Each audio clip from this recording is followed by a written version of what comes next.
आपण अजून एक गीत गाणार आहोत, देवाचं नाव उंचावणार आहोत. कोण है राजा का राजा.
जुन्या करारामध्ये त्यानं समुद्र दुभागला, नवीन करारामध्ये समुद्र दुभागायची जर वाट बघत असाल तर माझी विनंती आहे, त्याची इच्छा आहे मी तुझ्यासाठी आता समुद्र नाही दुभागणार, तुला मी पाण्यावर चालायला शिकवणार आहे. हालेलुया. तुम्ही आणि मी पाण्यावर चालणार आहे. Praise the Lord. उगाच इतके संकट आणि आजार पार करून येतो म्हणे आपण. हालेलुया. मी पाण्यावर चालत आहे. हालेलुया. मी समुद्र दुभागायची वाट नाही बघणार, मी त्याच्यातून चालत जाणार आहे. हालेलुया. त्याला म्हणतात रिस्क घेणं. Praise the Lord. प्रभूसाठी पेत्राने काय घेतली? कशी? ये म्हटल्याबरोबर पाण्यावर निघाला. हालेलुया. Praise the Lord. पेत्रा सांग प्रभूसाठी रिस्क घ्या अशी, तो तुला पडू देणार नाही. हालेलुया. हमारा खुदा पानी पर चलता है, भीड़ को खिलाता है. आमेन. हालेलुया. Praise the Lord. खरंच प्रभू खूप महान आहे, त्याची प्रशंसा करणं खूप महान आहे. खरंच आपण एक गीत गाऊया, बिन तेरे में कुछ भी नहीं, यहोवा मुझे तेरी जरूरत है. आमेन.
हालेलुया प्रेज द लॉर्ड आपण सर्वजण गीत गाणार आहोत हर सवाल का जवाब तू हर दर्द का इलाज तू हालेलुया प्रेज द लॉर्ड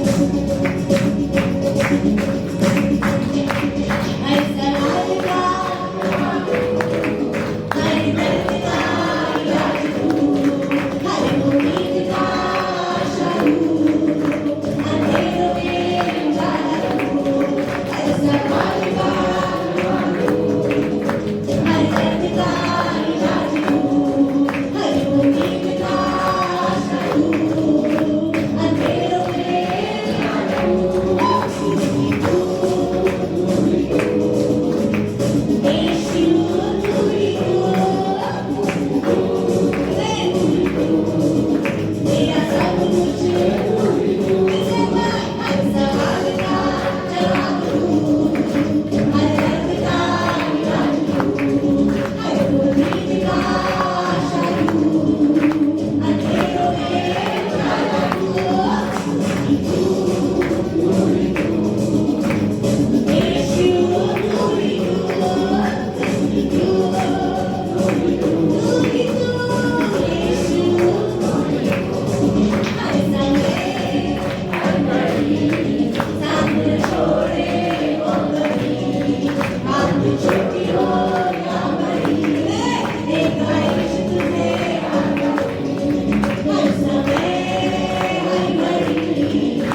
कुछ नहीं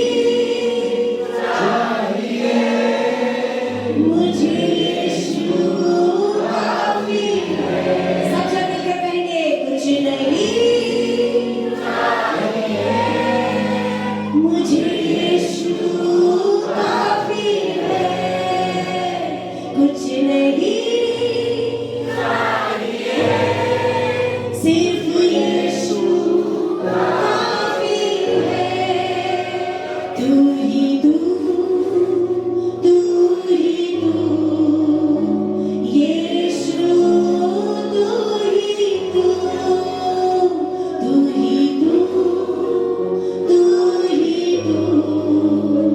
मेरा सब कुछ तू ही तू यीशु तू ही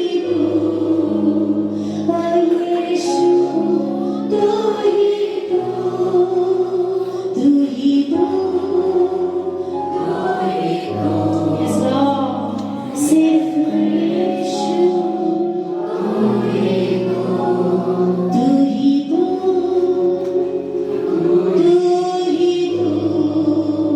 मेरा सब कुछ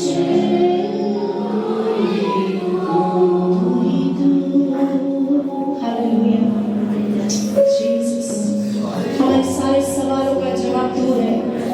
पता नहीं हम कहाँ खोज रहे ढूंढ रहे हैं, तू तो हमारे अंदर है।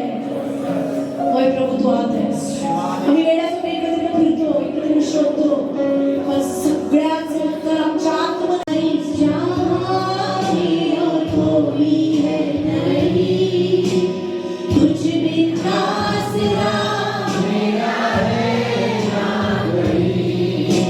प्रभु तेरी बाहों में प्रियतम मेरे, तू ही मेरा सर्वस्व यीशु मेरे। फिर से बात तुझ सा इस जहां में और कोई नहीं, तुझ बिना सिरा मेरा है ना कहीं।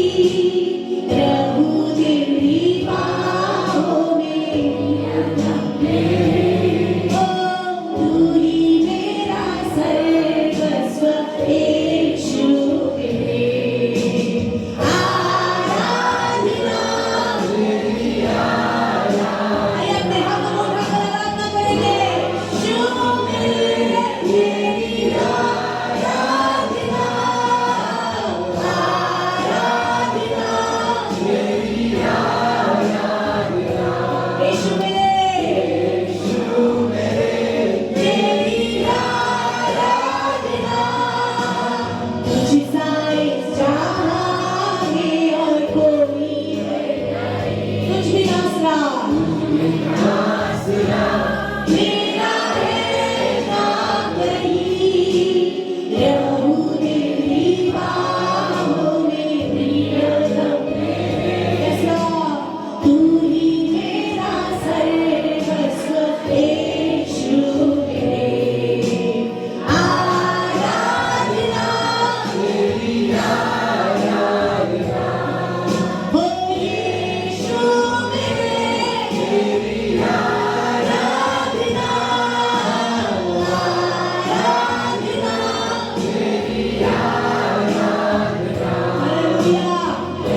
यीशु मेरे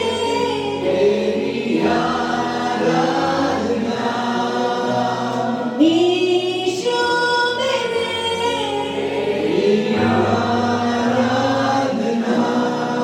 हो यीशु मेरे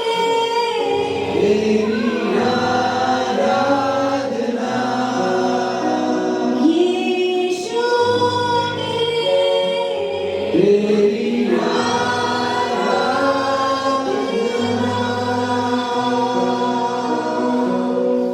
आइए ताली बजाकर इस जीवित परमेश्वर को धन्यवाद दें। आराधना की भेंट चढ़ाएंगे, स्तुति के फूलों को उसके चरणों पर रखेंगे, तालियों की गूंजों से उसका महिमा करेंगे। वो जीवित, जिंदा, सच्चा खुदा हमारे बीच में है। Hallelujah! Thank you, Holy Spirit. We praise you, Master. We love you, Lord. We honor you in the name of Jesus. We bless you, Father. There is none like you. सच में तो size जहाँ भी कोई नहीं है, ढूंढ कर भी नहीं मिल सकता, किसी भी रूप में नहीं प्रभु, सिर्फ तू ही एकमात्र सच्चा परमेश्वर है, जो हमसे सच्चा प्यार करता है, जो हमारे लिए सोचता है, जो हमें देखता है, जो हमें आगे बढ़ाता है, जो हमें आशीष देता है, जो हमें चंगाई देता है, हमारे छुटकारे देने के लिए सदैव तैयार है। वो परमेश्वर को हम धन्यवाद देते हैं। Hallelujah! Thank you Lord, thank you Jesus. अद्भुत क्षण है प्रभू, खरंच आम्ही धन्य आहोत की आम्हाला ही आराधनेची संधी तू देत आहेस। नाहीतर आम्ही कोण कुठले जगामध्ये हरवले होतो, आम्हाला टाळी वाजवायला पण जमत नव्हती प्रभू, पण तू आम्हाला आज सुरामध्ये तुझा गौरव करण्याची ती कृपा दिलीस, टाळ्या वाजवण्यासाठी ती बुद्धी दिलीस, वाद्य वाजवून खणखणणारे टाळ, झणझणणाऱ्या झांजा वाजवून तुझा गौरव करण्यासाठी तू आम्हाला मदत करत आहेस। हे केवळ तुझा आत्मा करू शकतो दे बाबा, मानवाला तेवढी बुद्धी नाही, मानवाकडे तेवढं कृपा किंवा तेवढं पवित्रता नाही आहे, पण पवित्र आत्मा तुझ्या जवळ ती कृपा आहे आणि तू आमच्या मंडळीला चालवत आहेस। मी तुझा आभार मानते, आम्ही सगळेजण मिळून तुला धन्यवाद देतो, तुझा आभार आणि उपकार मानतो दे बाबा। या वेळेबद्दल, क्षणाबद्दल, या जागेबद्दल, या लोकांबद्दल, आम्ही सगळ्या शेजाऱ्यांबद्दल तुला धन्यवाद देतो, तुझे आभार मानते। Hallelujah, hallelujah, hallelujah. Thank you Jesus, thank you. महिमा पराक्रम, शोभा और सामर्थ्य और वैभव तेरा ही है, क्योंकि आकाश और पृथ्वी में जो कुछ भी है वह तेरा ही है। ये यहोवा आज तेरा है और तू सबों के ऊपर मुख्य और महान ठहरा, और तू सबों के ऊपर प्रभुता करता है। सामर्थ्य और पराक्रम तेरे ही हाथ में, और सब लोगों को बढ़ाना, बल देना तेरे हाथ में। इसलिए अब ये हमारे परमेश्वर, हम तेरा धन्यवाद करते हैं और तेरी महिमा युक्त नाम की स्तुति करते हैं। प्रभु तेरे वचन से आज हमसे बात कर, तेरे वचन को हाँ और आमीन में इन्हें स्वीकार कर। आमीन। परमेश्वर पिता, हम धन्यवाद देते हैं प्रभु तेरी स्तुति और प्रशंसा करते हुए कि हमारे बीच में तेरी उपस्थिति है, और प्रभु जी तेरे सामर्थ के लिए और तेरे अनुग्रह के लिए, तेरी कृपा के लिए प्रभु हम तुझे नमन करते हैं, तेरी स्तुति करते हैं, तेरी महिमा करते हैं पिता। तेरे सिवा कुछ भी नहीं है पिता, क्योंकि प्रभु तेरा सामर्थ्य हमें बल देता है और प्रभु जी हमें तेरी अगुवाई में चलाता है पिता। हम उस पवित्र आत्मा की अगुवाई की हम अपेक्षा करते हैं आज, और प्रभु पिता हम ये प्रार्थना करते हैं कि प्रभु तेरी अगुवाई करके पिता हमें तेरी आशीष और प्रभु जी तेरी आवाज सुनने के लिए हमारे कानों को प्रभु तू खोल दे, ताकि प्रभु जी हम यहाँ से खाली हाथ ना जाए, बल्कि प्रभु जी यहाँ से हम तेरी शांति, आनंद और महिमा, तेरी उपस्थिति को महान सामर्थ्य के साथ लेकर जाए पिता, क्योंकि तेरी कृपा और तेरी सामर्थ्य के बिना हम कुछ नहीं कर पाएंगे प्रभु जी। इसलिए हम अपने आप को और प्रभु जी यहाँ सभी जनों को तेरे पवित्र हाथों में समर्पित करते हैं पिता। प्रभु जी हर एक जन जो प्रभु जी अपेक्षाएं के साथ पिता और प्रभु जी बड़ी आशा के साथ यहाँ पर मौजूद है पिता, उनकी आशा नष्ट न हो पाएगी पिता, बल्कि प्रभु जी उनकी प्रार्थनाओं की तो सुनेगा और उसका उत्तर आज देने जा रहा है प्रभु जी, और तेरी सामर्थ को उनके जीवन में तुम ढीलने जा धन्यवाद देते, तेरी स्तुति करते सराधन और महिमा हम तुझे देते हुए यीशु मसीह के सामर्थ्य नाम में मांगते हैं, आमीन आमीन। बैठ जाओ सब। Praise the Lord, hallelujah hallelujah. परमेश्वर का धन्यवाद हो कि परमेश्वर हमें उसके वचन से बात करने के लिए हमें यहाँ पर इकट्ठा किया और वचन सुने। हालेलुया। मेरे साथ खुले इब्रानियों की पत्री उसका 5वां अध्याय और 4वां पद।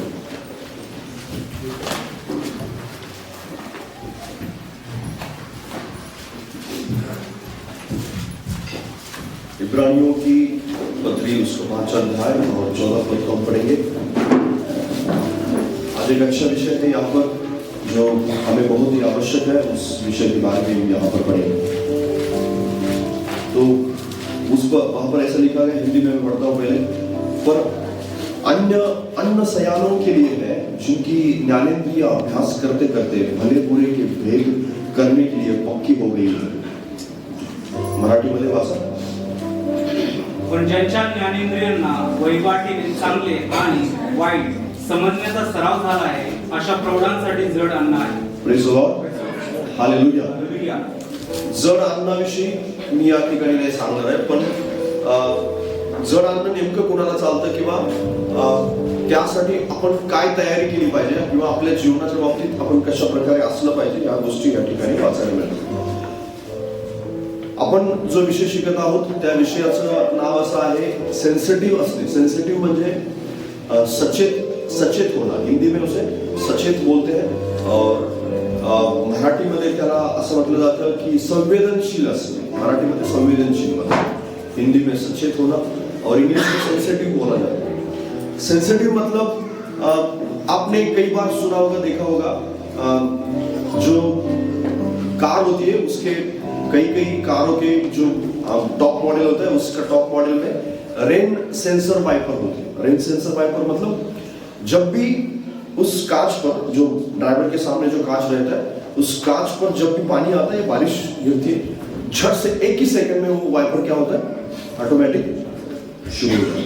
जैसे किसी गाड़ी में जो ऑटोमेटिक लाइट्स होती है, ऑटोमेटिक लाइट्स मतलब जब भी अंधेरा आता है वो इतना सेंसिटिव है, मेरी गाड़ी में भी है कि वो जब भी आता है अंधेरा, जैसे हम टनल में जा रहे हैं तो ऑटोमेटिक में आपने अगर उसको सेटिंग कर दिया है तो क्या होगा, जब भी अंदर टनल में आप जैसे एंट्री करते हैं 1 सेकंड के अंदर वो लाइट अपने आप चल जाती है, उसको आपको शुरू करने की आवश्यकता नहीं होती। उसमें कुछ सेंसर है, उसमें क्या है, सेंसर्स है। वो सेंसर क्या करते हैं, डिटेक्ट करते हैं। डिटेक्ट मतलब उसको वो भाप लेते हैं कि अंधेरा आ चुका है, अपने लाइट क्या करना है, ऑन करना है। बारिश आ चुकी है, वाइपर क्या करना है, ऑन करना है। उसको क्या बोलते हैं, सेंसर्स बोलते हैं। वो सेंसर्स होने के कारण ये सब काम करता है। सेंसर आपण ज्याला म्हणतो गाडीमध्ये, कारमध्येच नाही तर वेगवेगळ्या प्रकारे आता काय आलेले आहेत, वेगवेगळ्या सिस्टम्स मध्ये वेगवेगळ्या ठिकाणी काय आलेले सेंसर आहेत। सेन्सरचे दरवाजे असतात काही ठिकाणी की ज्याला आपण असं म्हणतो की कोणी मनुष्य त्या ठिकाणी जाऊन उभा जरी राहिला तर ऑटोमॅटिक काय होतात, दरवाजे ओपन होतात। ज्यावेळेस तो मनुष्य निघून जातो त्यावेळेस दरवाजे बंद होतात, त्याला सेन्सर म्हणतात। काही ठिकाणी आपण तुम्ही पाहिलं असेल की जे नळ असतात, पाण्याचे जे नळ असतात, ते पाण्याचे नळ सुद्धा हात जरी खाली आला तरी ऑटोमॅटिक पाणी येतं आणि ज्यावेळेस हात बाजूला करतो पाणी यायचं बंद होतं। ते सेन्सरचे काय असतात, नळ असतात। अशाच प्रकारे आपल्या जीवनामध्ये सुद्धा काही सेन्सर्स आहेत। काय आहेत आपल्या शरीरामध्ये, काय काही सेन्सर्स आहेत। तशा प्रकारे आपण थंड हवेमध्ये जातो त्यावेळेस काय होतं, अचानक रीतीने आपल्याला थंडी वाजू लागते आणि मग कदाचित जर जास्तच कोणी सेन्सिटिव्ह असेल त्या थंड हवेविषयी तर त्याला शिंका येऊ लागतात। जर जास्त गरमीमध्ये गेलं, ऊन डोक्याला लागल्यानंतर सुद्धा शिंका येतात, कारण आपलं शरीर त्या वातावरणाशी लवकर हे नाही होत आहे। मग ते सेन्सर काम करतात आपल्या शरीरामध्ये। एखाद्या थंड वस्तूला हात लागल्यानंतर आपल्या अंगावरचे केस काय राहतात? उभे राहतात. अंगावरचे केस असे उभे राहतात. आपल्याला असं वाटतं अरे माझ्या अंगावरती काटा. ते सेन्सर्स आहेत, ते रिॲक्ट करतात. सेन्सर्स आहेत आपल्या शरीरामध्ये. काय आहे? ते सेन्सर्स आहेत, देवाने बसवलेले आहेत आणि ते रिॲक्ट करतात वेगवेगळ्या गोष्टी. तुम्हाला माहिती आहे आपल्या आतमध्ये सुद्धा काही असे सेन्सर्स आहेत जे परमेश्वराने बसवलेले आहेत आणि त्या बाबतीत आपण सेन्सिटिव्ह असावं का असं परमेश्वराला वाटतं. कारण बऱ्याच वेळेस होतं काय की मनुष्य अनुभवाने त्यातले सेन्सर्स बंद होतात. त्याच्यात असणारी जी सेन्सिटिव्ह भावना असते ती बंद होते. त्याच्यामध्ये असणारे जे वेगवेगळे काही छोट्या गोष्टीवर, जसं लहान लेकरू असतं, लहान लेकराला लगेच रागावलं ना आपण, ते लगेच रुसून कोपऱ्यात बसतो. पण मोठ्या माणसाला रागवल्यानंतर तो रुसून कोपऱ्यात बसत नाही, तो उलट आपल्यावर रागवतो. का? कारण त्याच्यामध्ये जो सेन्सर आहे त्याला काय केलं, त्यांनी बुजवलेलं आहे. त्याला जरी आपण सांगितलं लहान लेकराला की तुला क्षमा मागावी लागेल, तर थोडंफार सुरुवातीला नाही म्हणे, पण नंतर काय करणार, तो क्षमा मागून रिकामा लगेच सोडून देणार. ते म्हणाले मी सॉरी, सोडून देणार. जर सकाळी भांडलेत लहान लेकरं तर संध्याकाळी तुम्हाला ते एकत्र खेळताना आढळते. पण मोठी माणसं मात्र सकाळी भांडतात, 4 दिवस बोलतच नाहीत एकमेकांची. सेन्सर काय झाले, संपलेत, बुजवलेलं आहे किंवा कठोर बनवलेलं आहे. राग, द्वेष, मत्सर, आपल्यामध्ये असणारी क्षमा करण्याची भावना, त्याच्यानंतर आपण लगेच विसरण्याची भावना परमेश्वराने आपल्याला देऊ केली, लगेच रिॲक्ट करण्याची भावना आपल्याला देऊ केलेली परमेश्वराने. वेगवेगळ्या प्रकारच्या ज्या इमोशन्स आहेत, वेगवेगळ्या प्रकारच्या भावना आहेत, वेगवेगळे सेन्सर मी तुम्हाला सांगत की जे आपल्या शरीरामध्ये आहेत आणि त्याद्वारे आपण वेगवेगळ्या परिस्थितीत, वेगवेगळ्या ठिकाणी, वेगवेगळ्या प्रकारे रिॲक्ट करतो, वेगवेगळ्या प्रकारे आपण प्रकट होत असतो. आणि आपल्याला परमेश्वराची इच्छा असते की आपण ज्या ठिकाणी प्रगट व्हायला नको त्या ठिकाणी नको, पण त्या ठिकाणी हवं त्या ठिकाणी आपण प्रगट व्हायला. क्षमा करण्याच्या बाबतीत तो सेन्सर काम करावा असं प्रभूला वाटतं. देवाला असं वाटतं की आपण विसरण्याच्या ज्या गोष्टी परमेश्वराने आपल्यामध्ये टाकलेत की हो लगेच आपण विसरून जा, कारण तो परमेश्वराने काय टाकलेलं आपल्यामध्ये ऑलरेडी ते टाकलेलं आहे आणि त्या बाबतीत आपण सावध असावं असं परमेश्वराला वाटतं. सेन्सिटिव्ह असणं ही गोष्ट वारंवार आपल्या जीवनामध्ये काम करते आणि जो व्यक्ती सेन्सिटिव्ह आहे, जो व्यक्ती संवेदनशील आहे, जो व्यक्ति सचेत है, उसके बारे में परमेश्वर चाहता है कि हम हमेशा सचेत रहें अपने जीवन के बारे में. जो आवाज हम सुनते हैं उसके बारे में हम सचेत रहे, जो घटनाएं हमारे जीवन में घटी होती है उस घटनाओं के बारे में हम सचेत रहे, जो हम पढ़ते हैं बाइबल के अंदर उस पढ़ी हुई बातों के बारे में हम सचेत रहे. पवित्र आत्मा जो हमसे बात करना चाहता है या हमें कुछ सुनाना चाहता है, वो दृष्टांत में हो या सपनों के बारे में हो या उसकी आवाज डायरेक्ट आ रही है उस आवाज के बारे में, उसके बारे में हम सचेत रहे. परमेश्वर यही चाहता है हमारे बारे में. परमेश्वर चाहता है उसके स्वर्गदूतों को हम देखें. परमेश्वर चाहता है कि उसकी आवाज हम स्पष्ट रूप से सुने. एक बात हमेशा ध्यान में रखो कि जो व्यक्ती सचेत है, जो व्यक्ती संवेदनशील आहे, त्याच व्यक्तीशी देव चांगल्या प्रकारे बोलू शकतो. जो व्यक्ती सावध नाही, सचेत नाही, त्याच्याशी देव बोलत नाही किंवा त्याच्याशी देवाला बोलायला खूप परिश्रम घ्यावा लागतो. जो सावध नाहीये, जो सचेतच नाही, ज्याचे सेन्सर मरून गेले किंवा त्या सेन्सरला त्यांनी काय केलंय, अगदी स्टक करून ठेवलेलं, बंद करून ठेवलंय, तो व्यक्तीशी, त्या व्यक्तीशी देव बोलत नाही. त्या व्यक्तीशी देवाला बोलायला श्रम पडतात. त्या व्यक्तीच्या जीवनात मग सेन्सर जागे करावे लागतात, त्याला सावध करावं लागतं, त्याला सेन्सिटिव्ह बनवावं लागतं आणि मग देवासाठी तो ऐकण्यासाठी पात्र ठरतो. एखादा दारू पिणारा व्यक्ती, त्याचे सेन्सर काय झाले असतात, मेलेले असतात. ते सेन्सर त्यांनी मारून टाक, त्यांनी स्वतःने मारून टाक, देवाने नाही मारलेले, स्वतः त्यांनी मारलेले असतात. त्याला बायको त्याच्यासमोर रडती, त्याला त्याचं दुःख नाही वाटत. का नाही वाटत? कारण सेन्सर काय झाले, दारू पिणाऱ्याचं सेन्सर मरून गेलं. त्यांनी त्याला दगड करून ठेवलेलं आहे, अंतःकरण दगड झालेलं आहे. त्याला घरामध्ये भांडी चेपली किंवा बेड तुटलेला आहे, गरिबी आहे, बँकेत काही पैसे नाही, अन्न नाहीये, हे सगळं त्याला काही दिसत नाही. त्याला दिसतं की मला 10, 20, 50, 100 काय असेल ते मला दारूसाठी पाहिजे. तुम्ही कधी पाहिले का असं घरातले भांडी कुंडी विकून सुद्धा दारू पिणारी माणसं असतात? का करतात ते तसं माहिती? का करतात? कारण त्याचं सेन्सर मेलेलं आहे, त्याचं संवेदनशीलता संपलेली सगळी. त्याला माहिती नाही की ही परिस्थिती माझ्यामुळे निर्माण झाली, मी ह्याला कारणीभूत आहे. त्याला बायकोचं रडणं दिसत नाही, लेकरांचं ओरडणं दिसत नाही, त्याचं भविष्य दिसत नाही, काही दिसत नाही. कारण काय झालं, संपूर्ण अंतःकरणातल्या जे देवानं टाकलेलं होतं ते सगळं संपलेलं असतं. व्यभिचार करणाऱ्याला बायकोची त्याची कितीही बायको सुंदर असू दे, त्याचं ते सेन्सर आहेत ना ते संपलेले असतात. म्हणून त्याची सुंदर जरी बायको असली ना तर तो बाहेर काळ्या सावळ्यावरतीच प्रेम जास्त करतो. रियालिटी सांगत तुम्हाला, बाहेर ती घरातली कितीही प्रेम करू द्या, किती सुंदर जेवण बनवू द्या, पण बाहेरचं त्याला चांगलं जेवण बाहेरच चांगलं वाटतं. का? कारण त्याचे सेन्सर त्या बाबतीतले काय झाले, पूर्णपणे संपवले. त्याच्यातली जी व्यभिचारी भावना आहे, त्या व्यभिचारी भावनेनं देवानं जे प्रेम, आदर, सन्मान, जो पवित्रता टाकलेली होती, त्या सगळ्या गोष्टीचं सेन्सर त्याच्यातलं काय झालेलं, संपलेलं. त्यामुळे बाहेरच्या गोष्टी दिसतात. का दिसतंय असं, का दिसतंय? कारण आतमध्ये जे देवानं टाकलेलं होतं ते संपून गेलेलं आहे. म्हणून लक्षात घ्या, जो व्यक्ती सावध आहे, जो व्यक्ती सचेत आहे, जो संवेदनशील आहे, तो देवासाठी अत्यंत उत्तम पात्र असतो. ऐकण्यासाठी, काम करण्यासाठी, त्याच्याद्वारे काहीतरी मोठं देवाला नियोजन करायचं असतं, योजना बनवण्यासाठी. जो सावधच नाही त्याच्या बाबतीत देव योजना बनवत नाही, त्याच्यासाठी देव काम नाही करत. त्याच्याशी बोलायचा प्रयत्न केलेला असतो पण तो प्रयत्न फोल ठरलेला असतो, म्हणून देव त्याच्याकडे दुर्लक्ष करतो. म्हणून देव त्याच्या बाबतीत नाराज असतो. पवित्र आत्मा त्याला आवाज देऊ शकत नाही, कारण तो ऐकण्यासाठी तयारच नसतो.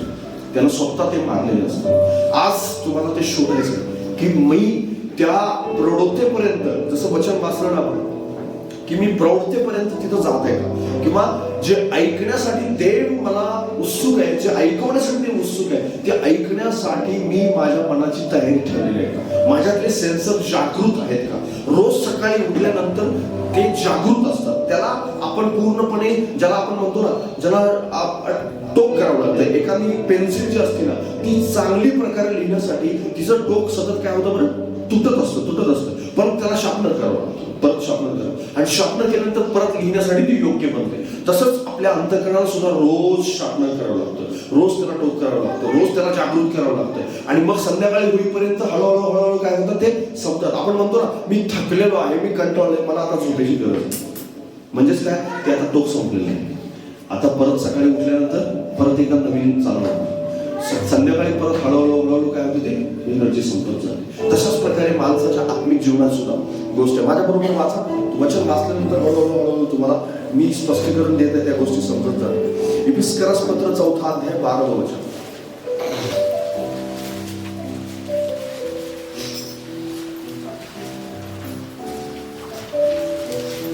इफिस 4:12.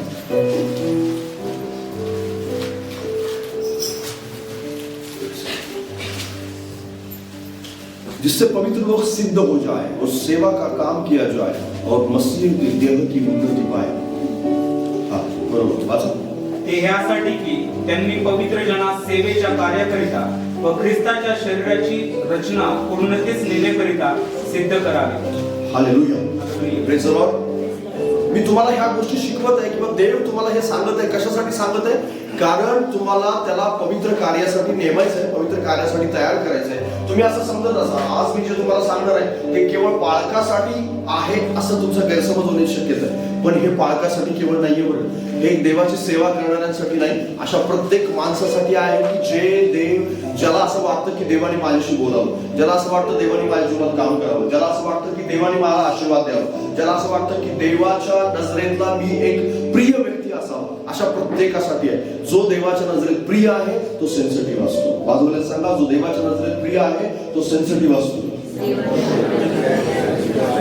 सेन्सिटिव्ह म्हणजे संवेदनशील, सचेत ज्याला आपण म्हणले, सावध ज्याला आपण म्हणले, ते सेन्सिटिव्हचा अर्थ संवेदनशील होतो मराठीमध्ये शब्दशः अर्थ. बायबलमध्ये त्याला असं म्हटलेलं आहे, जो सेन्सिटिव्ह आहे. बायबलमध्ये बऱ्याच ठिकाणी हा सेन्सिटिव्ह हा शब्द आलेला आहे. जसं इब्री लोकांचं पत्र आपण वाचलं, इफिस्करात वाचलं, त्या ठिकाणी पण तो आला. अजून एका ठिकाणी तो शब्द आलेला आहे, 1 तिमोथेयोला पत्राचं 4 अध्याय 7 वचन.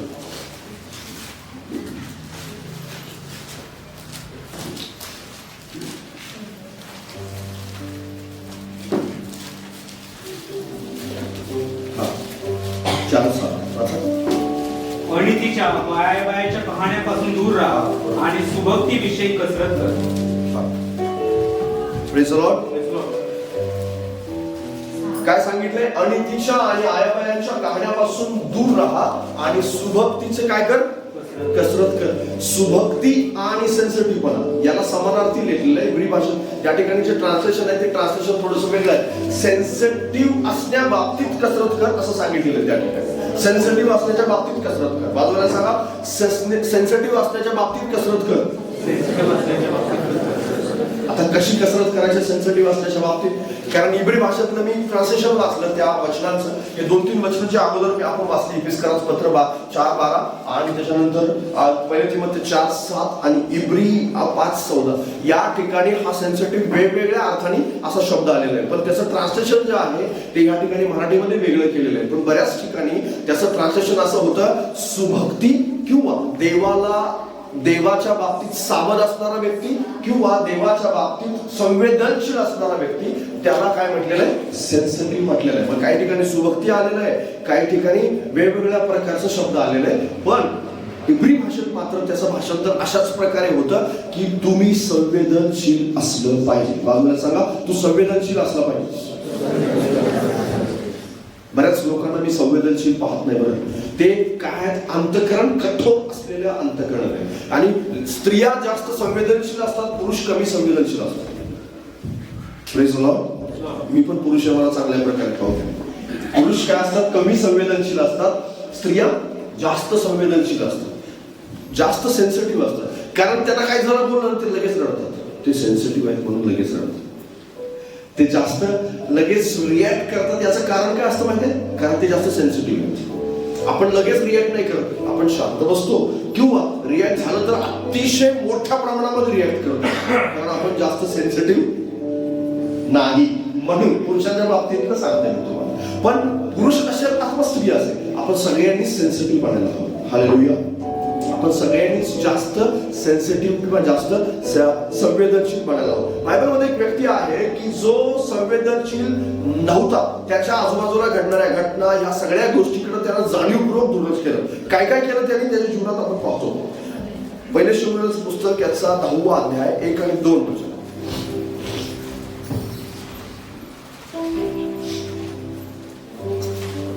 पहिले शमूएल 10वा अध्याय 1 आणि 2 वचन वाचा.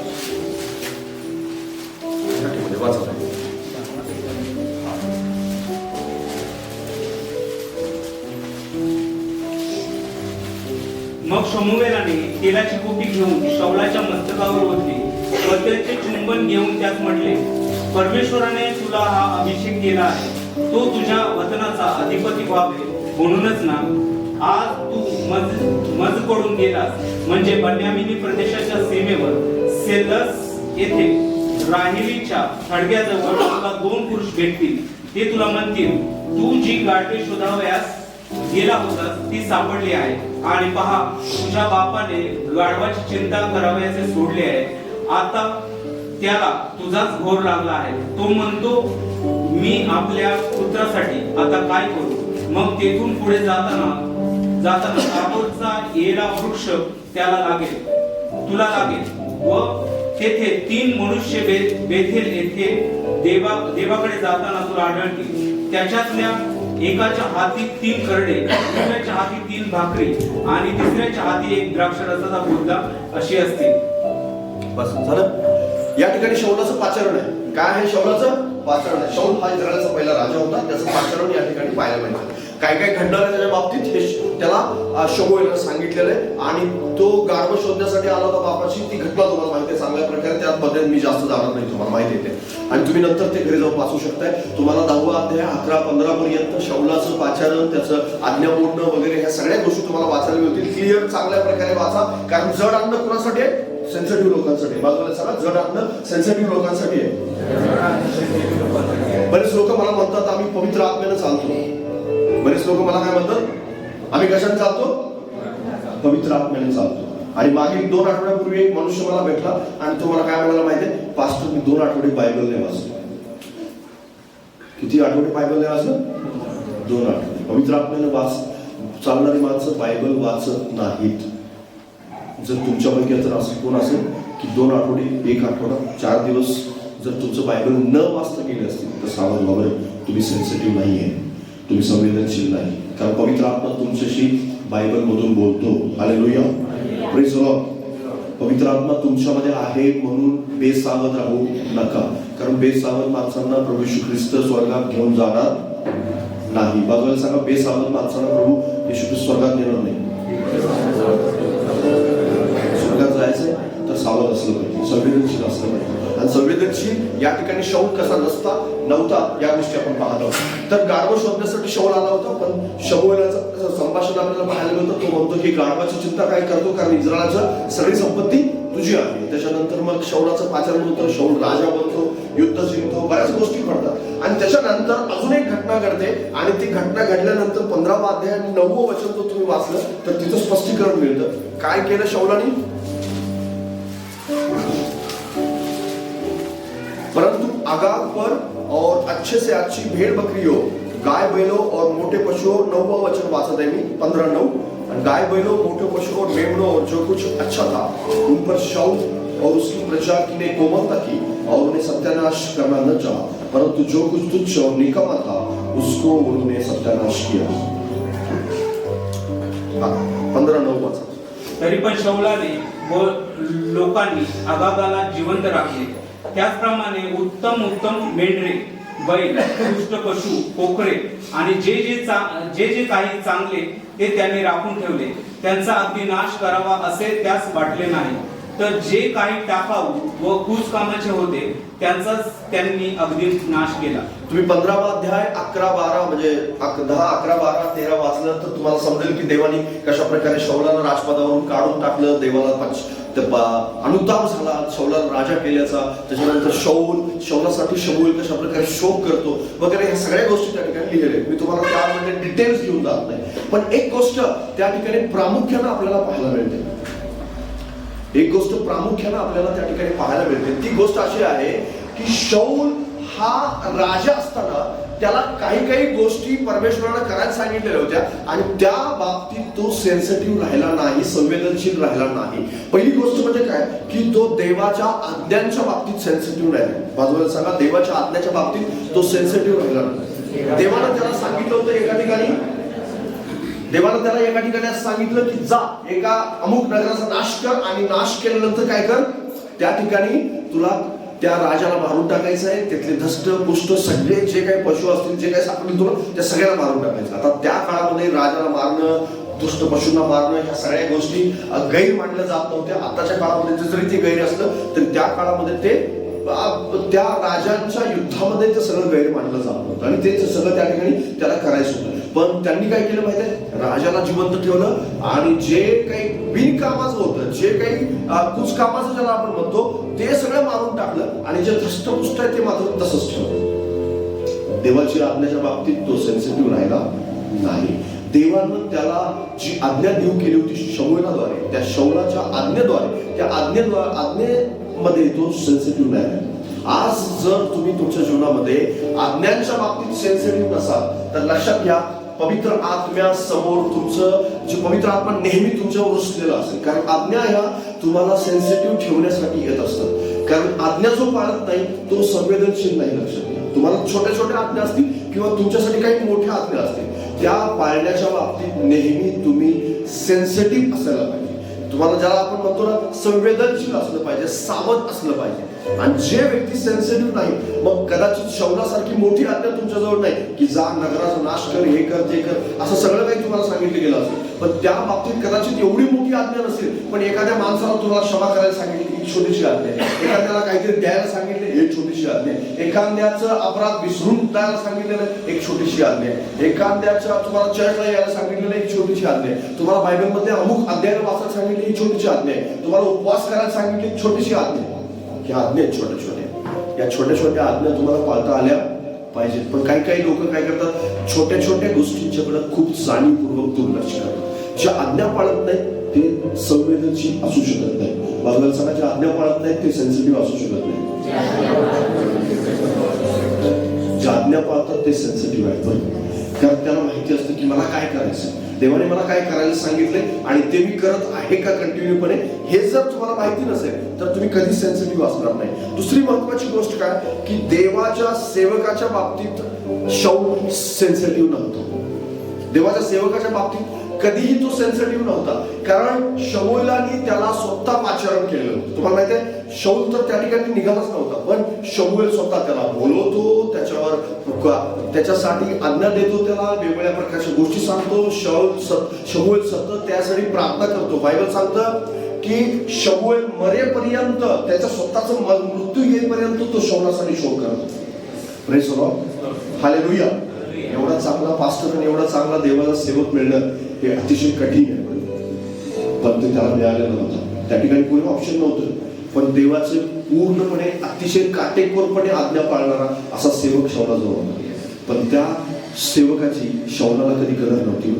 शौलाने कधी कदर केली नाही, शौलाने कधी त्याला किंमत दिली नाही. तुम्हाला माहिती आहे, एक वेळ अशी पण आली की शौल असा म्हणाला की शमूएल माझा गुरु नसता किंवा तो सेवक नसता तर बरं झालं असतं. एक अशी पण वेळ आली, आणि एक अशी वेळ आली की त्याच्या गर्भात आज्ञांच्या बाबतीत, सेवकाच्या बाबतीत, पास्टरच्या बाबतीत सेन्सिटिव्ह असतं. त्याला असं वाटतं पास्टरच आहे ना, ठीक आहे, असू दे, चालू दे, काय नाही फरक पडत. तुमच्याजवळ एक चांगला पास्टर आहे तर त्याचा कदर केली गेली पाहिजे, त्याला व्हॅल्यू दिली गेली पाहिजे, कारण ते तुम्ही नेमणूक केलेली नाही, त्याची नेमणूक परमेश्वराने केली. त्याला तुम्ही त्या जागेवर नाही ठेवलेलं, देवाने त्याला त्या जागेवर ठेवलेलं. देवानं तुम्ही त्याला तुमच्यावरती माझा पास्टर हा असावा म्हणून तुम्ही त्याची निवड नाही केली, परमेश्वराने निवडलेलं आहे की तुम्ही तुमचा पास्टर तो असावा. हालेलुया. पण आज काय करतात लोक, हा माझा पास्टर असावा म्हणून पास्टरलाच निवड करतात. पण देव पास्टरला नेमतो एका शिष्यावरती. हा देवाचा सिद्धांत नका विसरू. Praise the Lord. आज उलट झालेलं आहे. आज काय झालेलं आहे, मंडळीच पास्टरला निवडते, पण हा नियम परमेश्वराचा नियम नाहीये. परमेश्वर निवडतो एका मंडळीचा पास्टर होण्यासाठी पास्टर. हालेलुया. तुम्हाला तुमच्या शिष्याला अधीन करतो पास्टरच्या, तुला याच्या अधीन राहायचंय, तुम्ही त्याला निवडू शकत नाही. Praise the Lord. बापाला आपण जन्म नाही देऊ शकत, बाप आपल्याला जन्म देतो. हा उलटा सिद्धांत जगामध्ये चाललेला आहे की बरीच लोक काय करतात, स्पिरिच्युअल फादरच बदलत आहेत, डायरेक्ट बदलून टाकत आहेत. अगदी हे चेंज नाही होत, लक्षात घ्या. तुम्ही गुरु बदलू शकता पण फादर नाही बदलू शकतो. Praise the Lord. हालेलुया. तुम्ही मेंटॉर बदलू शकता, तुम्ही तुमचा गुरु बदलू शकताय, पण तुम्ही तुमच्या पित्याला नाही बदलू शकत. Praise the Lord. हे मात्र सिद्धांत विसरू नका. तुम्ही दुसऱ्याला अंकलला म्हणू शकता, अंकल आहे ते मला मेंटॉर आहेत किंवा ते मला शिकवतायत, सांगतायत, पण तुमचा बाप हा बापच असणार नाही नेहमी. Praise the Lord. कारण त्याच्यापासून तुम्हाला काय दिलेलं आहे, जन्म दिलेला आहे. पण त्या गोष्टीलाच लोक चेंज करायला निघाले. आजकाल विश्वासणाऱ्यांची एक अशी पिढी आलेली आहे की ती पिढी पूर्णपणे देवाची सिस्टम हलवायला निघाली. तुम्ही सिस्टम नाही हलवू शकत. बायबल मधल्या ज्या गोष्टी आहेत ती देवाची सिस्टम आहे, हे तुमच्या आणि माझे नाही आहे, हे देवाची सिस्टम आहे. आणि तुम्ही तुमच्या आधुनिक युगामध्ये त्या गोष्टीला सिस्टमला नाही बदलू शकत. जर तुम्हाला बदलायचं असेल तर तुम्ही सेन्सिटिव्ह नाही. मग तुमचं अंतकरण कशाविषयी जगातल्या पद्धतीनुसार चालतं. तुम्ही मेंटॉर ठेवा, तुम्ही गुरु, तुम्हाला सांगणारे शिकवणारे माणसं आयुष्यात असू देत, शिक्षक असू देत, पण पास्टर किंवा जो देवबापाने तुम्हाला जो स्पिरिच्युअल फादर दिलेला आहे त्याला तुम्ही चेंज करू शकत नाही. ते लिखित आहे आणि ते तसंच राहणार आहे. त्याला तुम्ही कोणीही पुसू शकत नाही. जगातला कोणताही माणूस नाही, कुठलाही विश्वासणारा नाही पुसू शकत. पण बरेच लोक ते पुसायचा प्रयत्न करतात आणि हा प्रयत्न करू नका. कारण तुम्ही जर सेन्सिटिव्ह नाहीये तर तुम्ही असा प्रयत्न करायला मात्र. कारण शौलाने तो प्रयत्न केला आणि एक वेळ अशी पण आली शौलाच्या जीवनात की त्याला अतिशय सल्ल्याची गरज होती, पण त्याला सल्ला देव परमेश्वराने कुठून नाही दिला. आणि सगळ्यात शेवटी काय झालं माहिती आहे, निर्णय इथपर्यंत आला की मी शमूएलालाच परत जागा करेन मरणातून. आणि त्याने तो प्रयत्न केला, लक्षात घ्या. आणि शमूएलाने त्याला सांगितलं की तू माझ्याकडे येणारच, बरं आज तू जगणार नाहीस, तू युद्धामध्ये मोठ्या प्रमाणामध्ये हारणारच.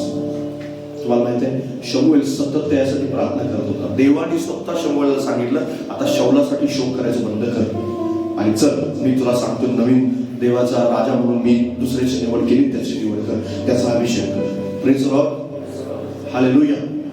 असा पास्टर जो तुमच्यासाठी प्रार्थना करते त्याची कदर करा. तिसरी महत्वाची गोष्ट, देवाचा आवाज जर तुम्हाला आलेला आहे तर त्या आवाजाच्या बाबतीत सेन्सिटिव्ह व्हा. आवाज तुम्हाला कोणत्याही प्रकारे येऊ शकतो, वेगवेगळ्या प्रकारे आवाज येऊ शकतात. शौलाला आले का आवाज?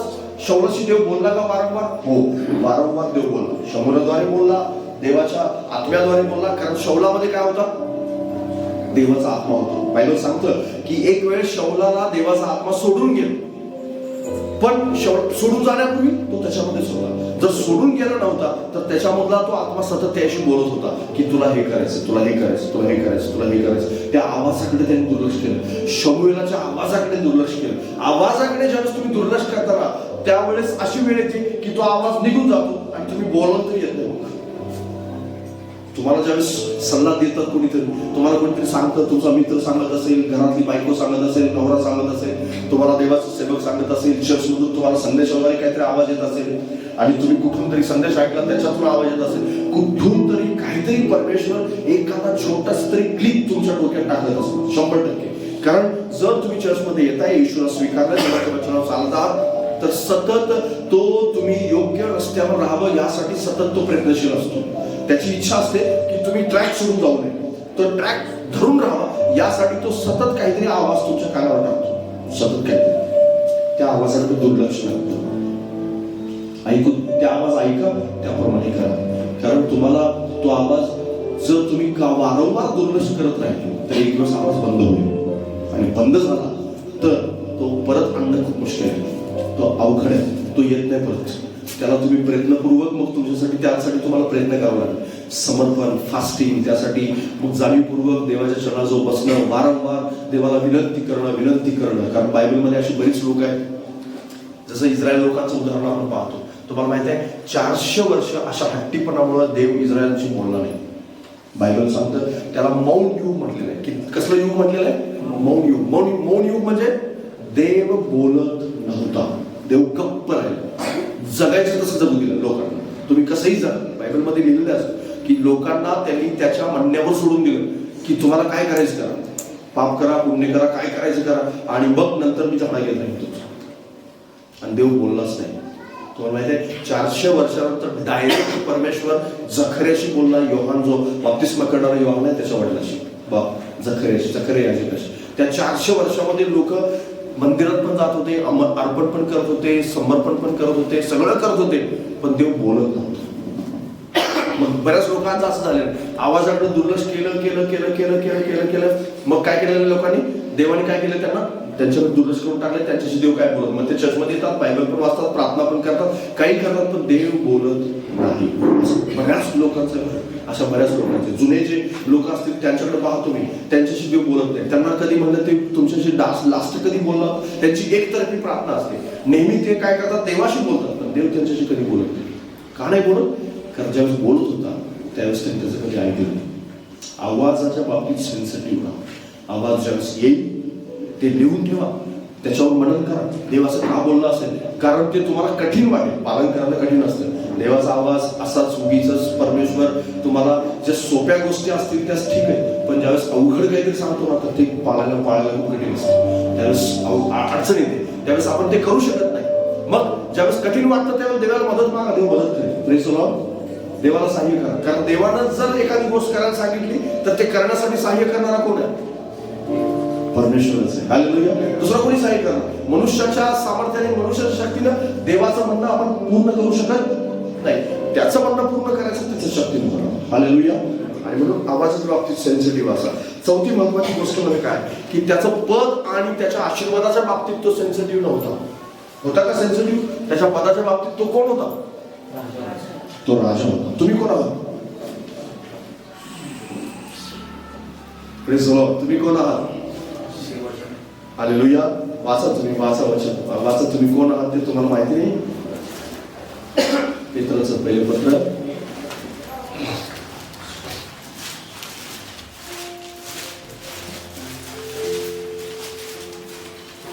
2:9.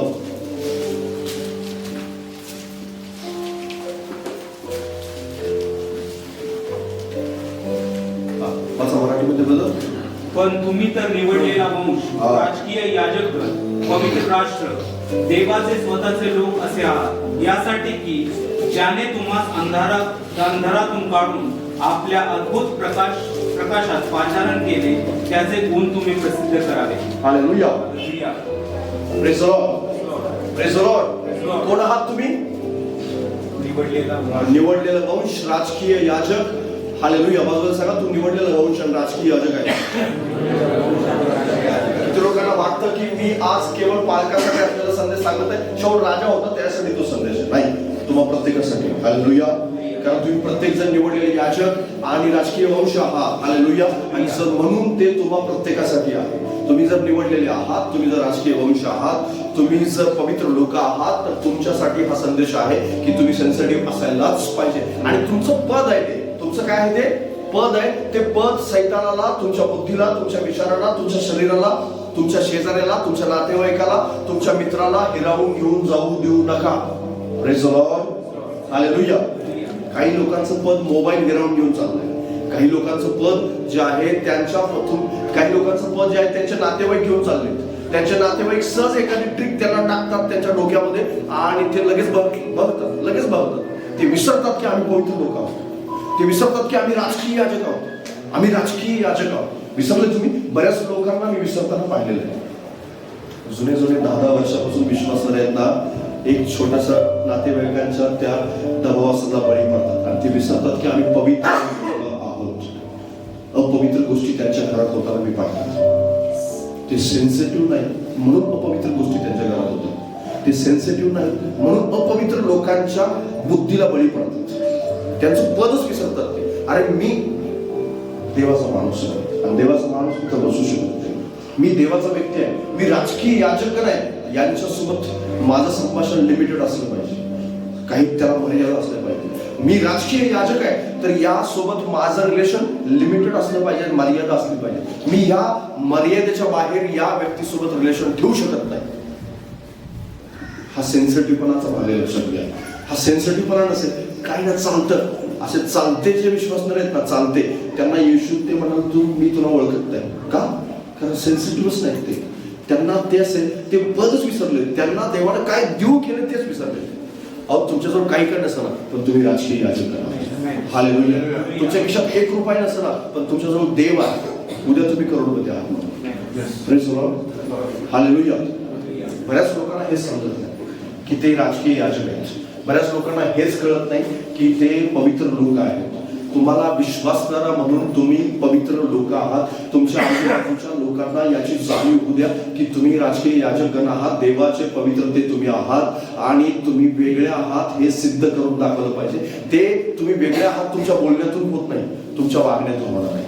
तुमच्या केवळ मी येशूला बायबल हातात ठेवलेले ते होत नाही. माझ्यामध्ये आत्मा आहे असं म्हटल्याने तुम्ही वेगळे नाही होत. आत्मा आहे असं म्हणणं आणि आत्म्यासोबत जगणं याच्यामध्ये जमीन आसमानचा फरक आहे. आत्मा आहे म्हणणं हे सोपं आहे. आत्मा आहे सगळ्यांचंच आहे. आत्मा ज्यावेळेस बाबतीसमोर तुम्ही घेतला त्यावेळेस फुकट देऊ केलाय तुम्ही.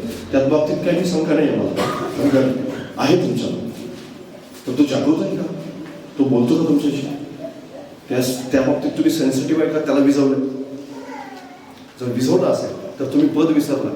शौलाने पद विसरलं की तो राजा आहे आणि राजा कुणाच्या मागे लागला पाहिजे? एका सेवकाच्या मागे. बायबल दाऊद म्हणतो पण अरे तू कशाच्या मागे लागलेला आहेस? मी एक सेवक आहे, मी पळून चाललोय आणि राजा तुम्ही इस्रायलचे राजा आहात, तुम्ही माझ्या कशाला मागे लागला? दावीदाने त्याला आठवण करून दिली एकदा. माहिती तुम्हाला का आठवण करून दिली?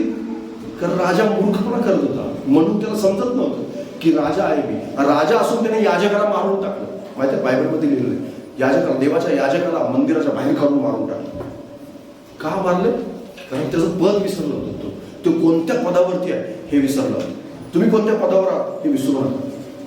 4 अविश्वासणारे माणसं येतात, 4 नातेवाईक येतात. आणि का? कारण त्यांनी तुम्हाला मदत केलेली असते. ते तुमचे नातेवाईक आहेत. बहीण असेल, भाऊ असेल, मला काय माहित नाही. मी या बाबतीत खूप गंभीर आहे. लक्षात घ्या.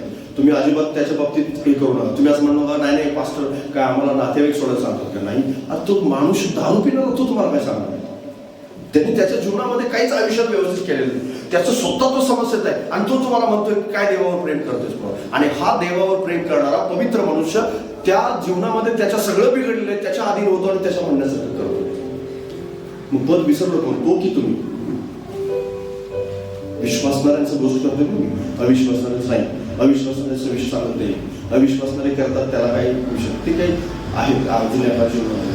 पण तुम्ही 5 वर्षापासून 10 वर्षापासून काही ठराविक काळापासून विश्वासात आहात आणि तुमच्या बाबतीत तुमच्या समोर लोक येतात. पवित्र लोकांचं वागणं तुम्ही त्यांच्या समोर प्रगत करा. त्याला दाखवून द्या, समस्येत सुद्धा माझा देव माझ्यासोबत आहे, अडचणीत माझ्यासोबत माझा देव आहे, सुखामध्ये सुद्धा माझा देव माझ्यासोबत आहे, कुठल्याही कार्यक्रमामध्ये सुद्धा माझ्यासोबत देव माझा आहे.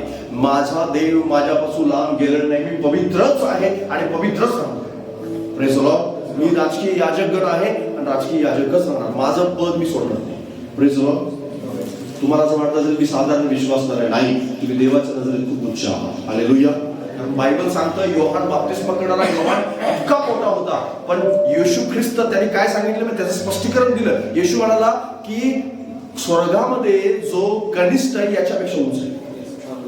स्वर्गामध्ये जो कनिष्ठ आहे, आता स्वर्गामध्ये जो तुमचं पद इतकं मोठं आहे, तुम्ही जर इथं जरी कनिष्ठ असाल तरी स्वर्गामध्ये तुम्ही कनिष्ठ दर्जा जरी असला तरी इथल्या सगळ्यात उच्च पदस्थ माणसापेक्षा उच्च असणार आहे. हालेलुया. मग तुमचं पद छोटं आहे का? छोटं नाहीये, पण त्या पदाला तुम्ही कमी लेखलेलं आहे. आपल्या मित्रांमुळे, नातेवाईकांमुळे, छोट्याशा कॉम्प्रोमाइज करण्याच्या बाबतीत विचार करा की तुमच्या पदाशी कॉम्प्रोमाइज करा, तुमच्या त्या पवित्रतेशी कॉम्प्रोमाइज नका करू, त्याच्याशी कुठल्याही प्रकारचं कॉम्प्रोमाइज करू नका. आशीर्वादाच्या बाबतीत शौलाने कॉम्प्रोमाइज केलं का?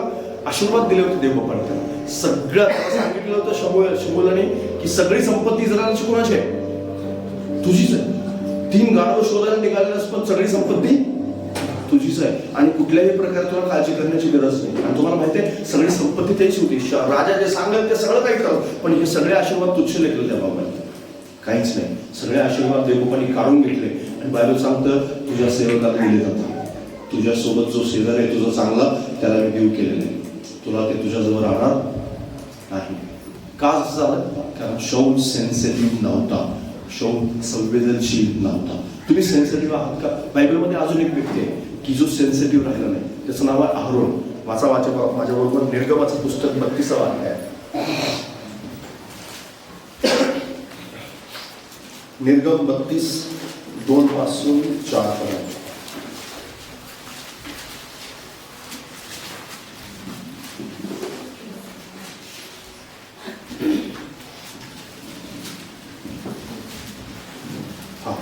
सापडले? मराठी वाचा. सापडलं असेल ते वाचा. तेव्हा अहरोनाने त्यास सांगितले की तुमच्या स्त्रिया, पुत्र व कन्या यांच्या कानातील सोन्याची कुंडले काढून मजकडे घेऊन या. मग सर्व लोकांनी आपल्या कानातील सोन्याची कुंडले काढून अहरोनाकडे आणली. त्याने ती त्याच्या हातून घेऊन त्याचे एक वासरू ओढून त्यास ओरीने ओरले. तेव्हा ते म्हणू लागले की हे इस्रायला, ज्या देवाने तुला मिस्र देशातून आणले तेच हे तुझे देव. त्या ठिकाणी अहरोन आहे. अहरोन माहिती तुम्हाला? मुख्य याजक, जो इस्रायलचा पहिला मुख्य आहे. अहरोन इस्रायलचा पहिला मुख्य याजक होता की जो मोशेचा मोठा भाऊ होता, पण मोशे पुढारी होता आणि हा त्याच्या अंडरग्राऊंड काम करायचा, मोशेच्या अंडरग्राऊंड. आता घटना अशी आहे की इस्रायल लोक तांबडा समुद्राच्या पलीकडे आले, मिस्र देशातून आले, तांबडा समुद्राच्या पलीकडे आले, डोंगरावरती आहे. त्या ठिकाणी परमेश्वर त्यांना नियमशास्त्र देणार आहे आणि नियमशास्त्र देण्यापूर्वी परमेश्वरानं मोशेला सांगितले की तू डोंगरावरती ये आणि इस्रायल लोकांना खाली थांबू दे. आणि इस्रायल लोकांना खाली थांबून तो मोशे एकटा डोंगरावरती गेलेले. त्यासोबत त्याचा सेवक यहोशुवा आहे आणि यहोशुवा डोंगराच्या पायथ्याला आहे, म्हणजे थोडासा जवळ, आणि त्याच्या थोड्याशा पुढे मोशे आहे जो निबिड अंधकारामध्ये परमेश्वर त्याला भेटायला आलेला आहे. आणि 40 दिवस मोशे परत आला नाही. किती दिवस परत आला नाही मोशे? 40 दिवस. एका दिवसात येतो म्हणणारा मनुष्य 40 दिवस लागले त्याला येण्यासाठी. 40 दिवस आला नाही. आता 40 दिवस आला नाही म्हणल्यावर लोक बैचन व्हायला लागले. लोक म्हणाले अरे आता तो 40 दिवस आला नाही, मग त्याच्यासमोर कोण आहे? अहरोन आहे. आणि ते अहरोनाला म्हणाले की आता मोशेचा आम्हाला जो मनुष्य इस्रायलातून घेऊन आला त्याचं काय झालं आम्हाला माहित नाही. तुम्ही घटना ती वाचा नंतर 32वा अध्याय. खूप सेन्सिटिव्ह आहे परमेश्वर त्या बाबतीत. आणि काय झालं आम्हाला माहित नाही की त्याचं काय झालं. आता तू काय कर, आमच्या समोर सांगणारा देव आम्हाला पाहिजे. अहरोन हतबल झाला. काय झाला? हतबल झाला. आणि हतबल झाल्यानंतर तो घाबरला, लोकांना घाबरला. लोक त्याच्यासमोर काय झाले, एकदम इस्रायल लोक खूप अगदी अतिशय भांडल्यासारखे यायचे. आणि तो घाबरला आणि घाबरून काय म्हणाला, ठीक आहे तुम्ही म्हणताय तसं करू. मग त्यानं सोडा आणायला सांगितलं आणि सोडा आणल्यानंतर त्याने काय केलं, ते ओतलं किंवा गरम केलं आणि गरम केल्यानंतर त्याच्यातून एक वासरू तयार केलं. वासरू तयार केलं, त्या वासराला उभं केलं लोकांसमोर. तो म्हणाला आता चला हाच देव ज्याला तुम्हाला मिसर देशातून परत आणले. लोक उत्सव करू लागले, आनंद करू लागले आणि बऱ्याच गोष्टी त्या ठिकाणी होऊ लागल्या.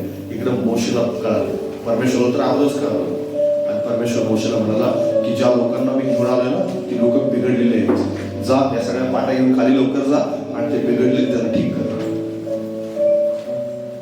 तुम्हाला माहित आहे अहरोन या ठिकाणी कुठल्याही प्रकारे जे देवाचा माणूस म्हणून एक संवेदनशीलता त्याच्यात असायला हवी होती, ती संवेदनशीलता जपताना पाहायला मिळत नाही. त्याच्याकडे संवेदनशीलतासाठी संपली होती. लोकांनी जसं म्हणाला तसं तो करतो. लोक म्हणाले ठीक आहे, आम्हाला आमच्या समोर चालणारा देव पाहिजे, ठीक आहे हा घे. लगेच दिला ते, लगेच त्याला सांगितलं सोनं घेऊन या. त्या ठिकाणी जर मोशे असता तर काय केलं असतं माहिती तुम्हाला? मोशेला जर असं लोकांनी म्हणालं असतं की आमच्या समोर चालणारे पाहिजेत बरं आम्हाला, मोशे म्हणलं असता की परमेश्वरनी तुम्हाला घेऊन आलेलं मी तुमच्या म्हणण्यासारखं करणार नाही. हालेलुया. ज्या परमेश्वराने घेऊन आला तो परमेश्वर हा नाहीये. ज्या परमेश्वराने आणलं तो परमेश्वर स्वर्गाचा परमेश्वर आहे आणि त्याची कुठल्याही प्रकारे अशा प्रकारे मी वासरू वगैरे तयार करू शकत नाही. ही गोष्ट त्यानं स्पष्ट केली असती, पण अहरोनाने स्पष्टीकरण दिलं नाही.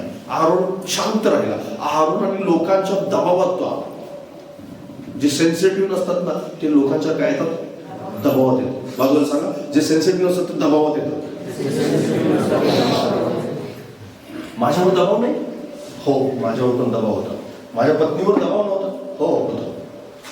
तुम्हाला माहिती आहे जे प्रेग्नेंट असताना ते काय असतं, ग्रहण पाळतात ना लेडीज लोक, काय म्हणतात ग्रहण पाळतात. प्रेग्नेंट असतात, लहान बाळ पोटात असतं. तर आमच्या अभिषेक ज्यावेळेस पोटामध्ये होता त्यावेळेस ते मोठं ग्रहण होतं. मग त्यावेळेस ते काय म्हणतात, ते कांदा कापायचं नाही, बाहेर जायचं, असं बरंच काय काय असतं है ना. काही छोट्या गोष्टी मला एवढं काही त्या बाबतीत माहित नाही, पण प्रतिभाला आम्ही म्हणालो की नाही ते आपल्याला करायचं नाही. कारण लोक सांगणारे भरपूर होते. आम्ही आता यंग होतो त्यावेळेस सांगणारे आम्हाला भरपूर, शेजारी पाजारी बरेच लोक, काही विश्वासणारे नव्हते, सगळे अविश्वासणारे, कोणीही ईश्वर विश्वास ठेवत नव्हतं. पण सांगणारे आम्हाला सल्ला देणारे पुष्कळ, पण कधीही आम्ही दोघं जण कुणाच्याही दबावात कधीच आलो कधीच नाही. लहान ज्यावेळेस जन्मलं ना त्या लोक म्हणायचे की त्याचं अवयव कुठला तरी एखादा बिघडेल त्याच्या अवयवावर, कारण तसंच होतं असं म्हणतात लोक की ग्रहण नाही पाळलं तर काय होतात बरं, काहीतरी अवयवात परिणाम होतो, काहीतरी चुकीचा परिणाम होतो असं लोक म्हणतात. पण अभिषेक तर चांगलं आहे, त्याचे सगळे अवयव व्यवस्थित आहे. Praise Lord. न पाळून सुद्धा प्रेज लॉर्ड. लहान होतं एकदम छोटा म्हणजे 1-2 महिन्याचा असेल, 2 किंवा 3 महिन्याचा जास्तीत जास्त. तर आम्ही प्रार्थनेला जायचो रात्रीच्या वेळेस आणि आमच्या माझ्याजवळ काही गाडी सायकल वगैरे काही नव्हते, चालत जायचो. मग आम्ही त्याला गुंडवायचो कपड्यामध्ये आणि मग खांद्यावरती घेऊन त्याला प्रार्थनेला जायचं. आणि त्या ठिकाणी ज्या ठिकाणी प्रार्थना भरली असते घरामध्ये त्याला तिथंच मध्ये झोपवायचं. प्रार्थना वगैरे झाली की तो झोपलेलाच, म्हणजे घेऊन जाताना झोपलेला असेल आणि तिथं पण तो झोपलेला असेल. येताना तसंच ते अंगावरती घ्यायचं, त्याला परत यायचं रात्रीचे वेळेस. मग कधी रात्री 10 वाजायचे 11 वाजायचे रात्री चालत. मग लोक म्हणायचे एवढ्या लहान लेकराला तुम्ही उड्या पण घेऊन जाताय, असं करताय तसं करताय. पण आम्ही कधी कोणाच्या दबावात आलो नाही, आमचं रुटीन कधी मोडलं नाही ना, आम्ही कधी कुठल्या प्रकारे लोक सांगतात त्या गोष्टीला बळी पडलो नाही, काही नाही झालं. आज अभिषेक व्यवस्थित आहे. Praise Lord. कधी त्याला सैतानानं नाही पछाडलं, कधी त्याला मोठ्या दवाखान्यामध्ये ऍडमिट करायची वेळ आली नाही, कधी त्याच्यावर कुठल्याही प्रकारचा अटॅक झाला नाही, कधीही नाही. कधीही कुठल्याही प्रकारे अशी वेळ आली नाही की आता अभिषेक खूप मोठ्या संकटात आहे. परमेश्वराने त्याच्यावर कृपा केली. Hallelujah, hallelujah. ज्यावेळेस तुम्ही दबावात येत नाही ना, मी तुम्हाला माझं उदाहरण यासाठी सांगितलं की तुम्हाला पण असे छोटे छोटे दबाव येते. असं नाही की हा एखादा मोठा, छोट्या छोट्या बऱ्याच वेळेस तुम्ही दबावातून जा. अहरोन जसं दबावात आला नाही असं तुम्ही पण दबावात येणार लक्षात घ्या. तुम्ही असं समजू नका की मी दबावात येणार नाही. बरेच लोक दबावात देवाची आज्ञा मोडताना मी स्वतः डोळ्यांनी पाहिलेलं आहे. मी पाहिलेलं आहे ते दबावात येतात आणि ते म्हणतात की नाही आता काय करायचं, लोक म्हणतात. मी केलं, क्षमा मागू आपण नंतर देवाजवळ, क्षमा करायलाच बसलेलं आहे देव. पण देव सहजासहजी क्षमा नाही करत. येशूचं रक्त फुकट आहे पण चीप नाही, स्वस्त नाही, लक्षात घ्या. फुकट देतो तो, क्षमा फुकट आहे पण एवढी स्वस्त पण नाही जितकी तुम्ही समजताय. त्याला त्रास होतो, लक्षात घ्या. आणि जर तुम्ही तसं करत असाल तर सावध व्हा की परमेश्वर जो आहे तो दबावात येणाऱ्यांच्यावरती कृपा नाही करत. जे दबावात येतात अहरोनाला नेहमी 2 नंबरच ठेवण्याचं कारण काय होतं माहिती आहे? अहरोन असा लगेच दबावात येतो, म्हणून त्याला 2 नंबरवरती ठेवतो परमेश्वर. तो मोठा भाऊ असून सुद्धा 2 नंबरवरतीच राहिला. मोठा भाऊ असून सुद्धा, कारण तिथे लिहिलंय बायबलमध्ये, तुम्ही जर वाचलं त्या ठिकाणी लिहिलंय 32 अध्याय 21 आणि 25 वर्ष, 21 ते 25 आहे बघा. आपल्या सुरक्षेसाठी करत नाही. आपल्या बाबतीत देवावर सुद्धा बरेच लोक नाराज होतात. जसं प्रकारे अहरोनावर लोक नाराज नव्हतं. अहरोन आवडणारा पाळक होता का? हो, अहरोनासारखी पाळक लोकांना आवडतात. मोशे आवडत नव्हता, पण अहरोन आवडत होता. अहरोन आवडायचं कारण काय?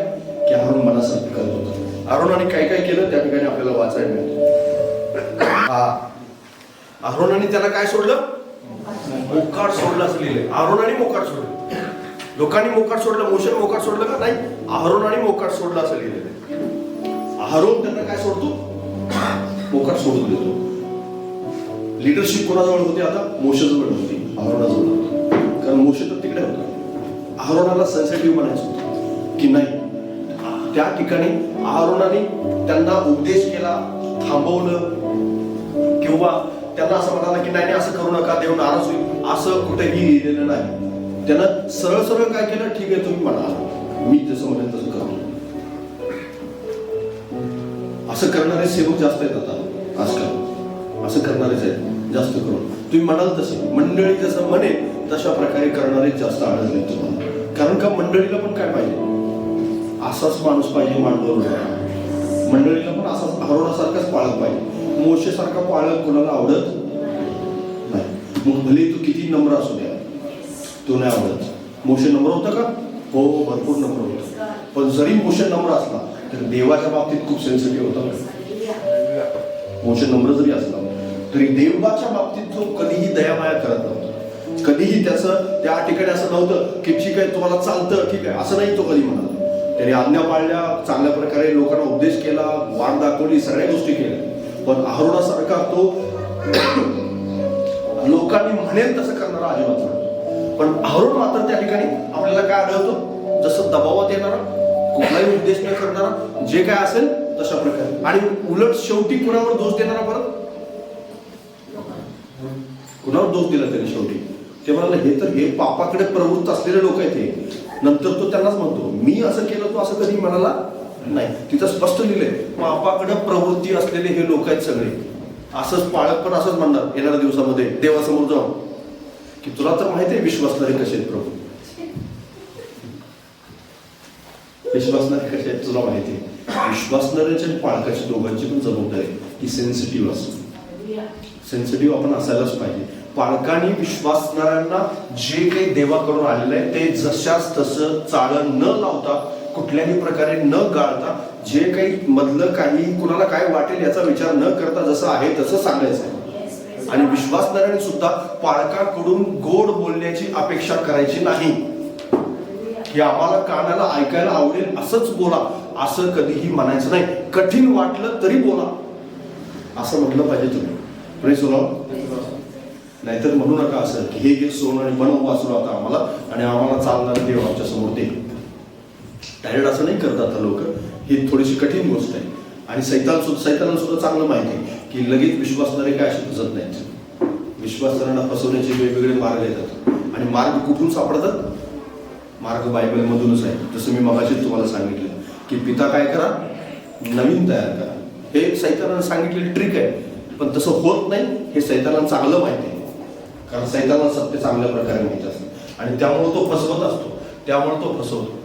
सारखं पाचारण बदलत राहतो लोकांचं. पाचारण, आज तो आराधक आहे, दुसऱ्या दिवशी प्रचारक असतो, तिसऱ्या दिवशी शिक्षक झालेला असतो आणि 4-5 वर्षांनी शोधलं तर तो कुठंच आढळत नाही. टीका करण्याचं आढळतो. म्हणजे 4-5 वर्ष 4-5 पाचारण बदलतात त्याचे. ही रियालिटी आहे आजच्या मिनिस्ट्रीची. लक्षात घ्या. मी कोणावर टीका करण्यासाठी नाही सांगते, पण आज जे चाललेलं विश्वासणाऱ्यांना भडकवलं जातं. कारण हा जास्त करून डिसिव्ह किंवा फसवण्याचा काळ आहे. आणि हे केवळ माझ्यावर, तुमच्याच बाबतीत होत नाही असं नाही, सगळ्या जगामध्ये हे चाललेलं आहे. आणि आज अहरोनासारख्या पाळकाची नाही तर मोशेसारख्या पाळकाची गरज आहे. Praise the Lord. सेन्सिटिव्ह असणाऱ्या पास्टरची गरज आहे. पण काही लोक त्यांना सेन्सिटिव्ह बनवू देत नाहीत पास्टरला. जरी तुमचा पास्टर तुम्हाला कठोरपणे शिकवत असेल, काही कठोर गोष्टी तुमच्या कानावर पडत असतील तर नाराज होऊ नका. त्या गोष्टी बोलू द्या. ऐका. कदाचित तुम्हाला ते आवडणार नाही, मला माहिती आहे की ते आवडत नसतं, बऱ्याच वेळेस आपल्याला आवडत नाही. आपल्या लेकराला बोललेलं आई वडिलांनी सुद्धा आवडत नसतं, पण आपल्या आई वडिलांना चांगल्या प्रकारे माहित असतं की लेकराच्या हिताचंच आपण बोलत आहोत. हालेलुया. कारण लेकराला त्याचं हित कळत नाही, लेकराला माहित नसतं की माझ्या हिताचं आहे आणि आज भविष्यामध्ये जाऊन माझे वडील माझी काळजी घेतात, या गोष्टी त्याला माहित नसतात. आणि म्हणून तो वडिलावर काय करत असतो बरं, सतत रागावलेला असतो, चिडलेलाच असतो. त्याला असं वाटत असतं की नाही, ही गोष्ट मला हर्ट झाली, माझ्या हृदयाला हर्ट झाली. विश्वास करायला मला हर्ट होते सारखं, मला त्याला बोलायला नाही हवं होतं अशा गोष्टी. लक्षात घ्या, ते तुमची काळजीपोटी बोलते, तुम्ही स्वच्छ बोलून जातो. राजा, हिजकिया राजाचं आपण उदाहरण या ठिकाणी वाचतो. आपल्याला माहिती आहे चांगल्या प्रकारे की हा जो राजा आहे, हो, हा राजा आजारी पडला. त्यावेळेस देवाकडे त्याने काय केलं, विनवणी केली. आणि काय विनवणी केली, मला माझ्यावर कृपा कर आणि माझं आयुष्य वाढ. आणि देवबापाने त्याच्यावर कृपा केली, त्याची प्रार्थना ऐकली. प्रार्थना ऐकल्यानंतर असं झालं की त्याचं आयुष्य 15 वर्षांनी वाढलं. आपल्याला ती घटना वाचायला मिळते त्या ठिकाणी 20व्या अध्यायात. आणि आता आयुष्य वाढलेलं आहे आणि वाढलेल्या आयुष्यात तो काय करतो बरं, एक दिवस त्याच्याकडे काही लोक येतात बाबेलाचे आणि त्या लोकांना तो आपली सगळी संपत्ती, सगळं राज्य, सगळं काही दाखवतो. त्याच्याकडे आणि तो म्हणतो तुझ्याकडे लोक आले, त्यांना तू ते सगळं कसं दाखवलंस आणि जर तू दाखवलेस ते सगळं लुटून येणार. तुझी लेकरं बाबेलच्या राजवाड्यामध्ये जाऊन खोजे होऊन राहते. तू मेल्यानंतर या सगळ्या गोष्टी बरोबर. आणि त्या ठिकाणी हिजकिया राजाचं जे वाक्य आहे ते वाक्य खूप विचार करण्यासारखं वाक्य आहे. आणि तो काय म्हणाला माहिती आहे, या ठिकाणी वाचा परत एकदा, परत ते वचन कोणी केलेलं नाही. हिजकियाने सेन्सिटिव्हपणा आपला सोडून दिला आणि त्याने काय केलं, सहजपणे तो जगत राहिला. सहजपणे, गंभीर झाला नाही. तुम्ही गंभीर व्हा, सेन्सिटिव्ह व्हा. शौल आणि त्याचबरोबर त्या ठिकाणी अहरोनाचं उदाहरण मी तुम्हाला सांगितलं, हिजकिया राजाचं उदाहरण सांगितलं. हे तिघही सेन्सिटिव्ह नव्हते. वेगवेगळ्या काळात हे आलेले लोक आहेत, पण त्यांच्या बाबतीत एकच कॉमन गोष्ट आहे, वेगवेगळ्या घटनांमधून ते गेले, पण त्या सगळ्या घटनांमध्ये त्यांचा संवेदनशीलपणा मेलेला होता. त्यांनी त्या ठिकाणी संवेदनशील राहिले. तुम्ही तुमच्या जीवनामध्ये सेन्सिटिव्ह राहिला तर तुम्हाला त्याचा फायदा होणार आहे. कारण बायबल आपल्याला पुन्हा एकदा असं सांगतो, पेत्राचं पहिलं पत्र, दुसरं पत्र, त्याचा 9वा अध्याय,